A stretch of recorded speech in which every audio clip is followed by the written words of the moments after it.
নীলফামারী স্টেডিয়ামে বঞ্চিত ক্রিকেট ও ক্রিকেটাররা খেলতে হয় বাইরের মাঠে। মূল মাঠে খেলার সুযোগ দেওয়ার দাবি তুললেন জেলার সন্তান ও জাতীয় দলের ক্রিকেটার রিশাদ হোসেন।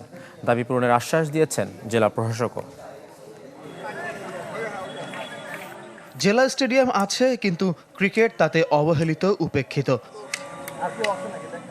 উত্তরাঞ্চলের নীলফামারী থেকে বাংলাদেশ দলে প্রতিনিধিত্ব করেন রিশাদ হোসেন, কিন্তু জেলা ক্রিকেটের এই দুরবস্থায় কষ্ট পাচ্ছেন বাংলাদেশ লেগ স্পিনার।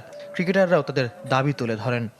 প্র্যাকটিস এক জিনিস, ম্যাচ এক জিনিস। আমরা প্র্যাকটিসে যেগুলো কাজ করি সেগুলো আমরা ম্যাচে অ্যাপ্লাই করি। আমরা যদি ম্যাচেই না খেলি তাহলে আমরা কীভাবে সেগুলো অ্যাপ্লাই করবো, কীভাবে আমাদের ভুল ধরবো, কীভাবে আমরা আমাদের উন্নতি করবো। স্যার আপনার যদি আমাদের ম্যাচের খেলার ব্যবস্থা করে দেন তাহলে স্যার আমরা আমাদের উন্নতি করতে পারবো। শেকড়ের টানে নিজ জেলায় ফিরেছিলেন রিশাদ, যে নজরুল স্মৃতি ক্রিকেট একাডেমি থেকে ক্রিকেটার হওয়ার যাত্রা শুরু করেছিলেন, সেখানেই অতিথি হয়ে ফিরেছিলেন। ওদের পক্ষ থেকে আমার একটাই চাওয়া যে আমাদের জন্য স্টেডিয়ামে খেলা ফিরে আসে এবং উইকেট, ইনডোর, যে যতটুকু সম্ভব ফ্যাসিলিটিস কিভাবে ফিরে আসা যায়। তো এটা আপনাদেরকে একটু হলেও কষ্ট করে কথা দিতে হবে যে যত দ্রুত সম্ভব এটা করে দেওয়া কি সম্ভব কিনা।